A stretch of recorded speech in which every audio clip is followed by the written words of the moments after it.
Bright student, বাড়ি ন্যাড়া গোয়াল, তুমি সকলের মুখ উজ্জ্বল করবে, এই তার হাল? টুকলি করো, টুকলি করে আবার ধরাও পড়েছো, তার জন্য কথা শুনতে হয়েছে আমাদের।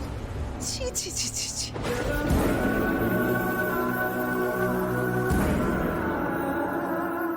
এই মেয়ে নাকি আবার আমার ছেলের পড়ার ভার নিয়েছে।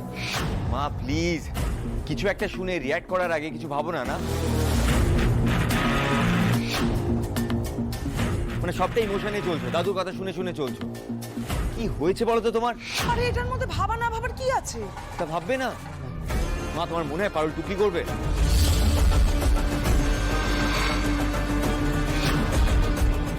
আমি টুকলি করছি মানা যায়, মল্লার টুকলি করছে তাও মানলাম, বাট পারুল ও টুকলি করবে? কিন্তু দাদুর কাছে তো ফোনটা এলো। ওকে ফাঁসানো হয়েছে মা।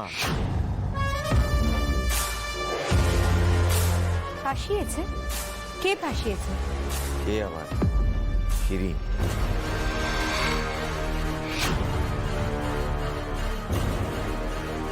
শিরিন?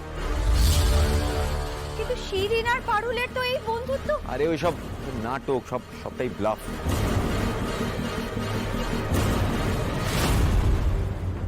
ফাঁসালোটা কিভাবে ফাঁসালো? পারুলের পেন পাউচটাই চেঞ্জ করিয়ে দিয়েছি।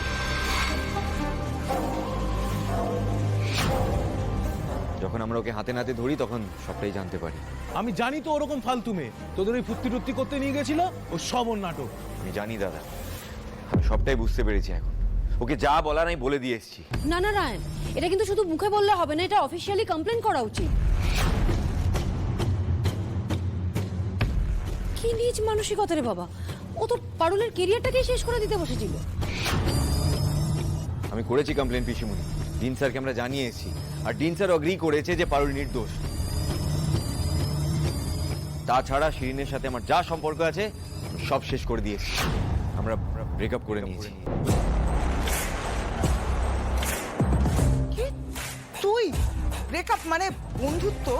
শিরিনের সাথে তোর আর কিছুই নেই? না কিচ্ছু নেই মা, আমি ওর সাথে একটা কথাও বলবো না, একটা কথা বলবো না, যতদিন ওর মধ্যে একটা রিপেন্টেন্স আসছে আমি ওর সাথে একটা কথাও বলবো না। সত্যি কথা? হ্যাঁ গো বৌদিদি, সত্যি কথাই বটে। ও সত্যি সবার সামনে সিডিং এর সঙ্গে ব্রেকআপ করে গেছে, আমিও ছিলাম ওখানে। বাঘের বাচ্চা, তুই আজ আবার প্রমাণ করে দিলি তুই মৈনাক বসুর ভাই। পারুল আর তোর সাথে ও বিশ্বাসঘাতকতা করেছে, আর তুই তার উচিত শিক্ষা দিয়েছিস। শুনে রাখ, ইতিহাস সাক্ষী আছে, খুনিকেও ক্ষমা করা গেলে বিশ্বাসঘাতককে কেউ ক্ষমা করেনি আজ পর্যন্ত, বুঝলি?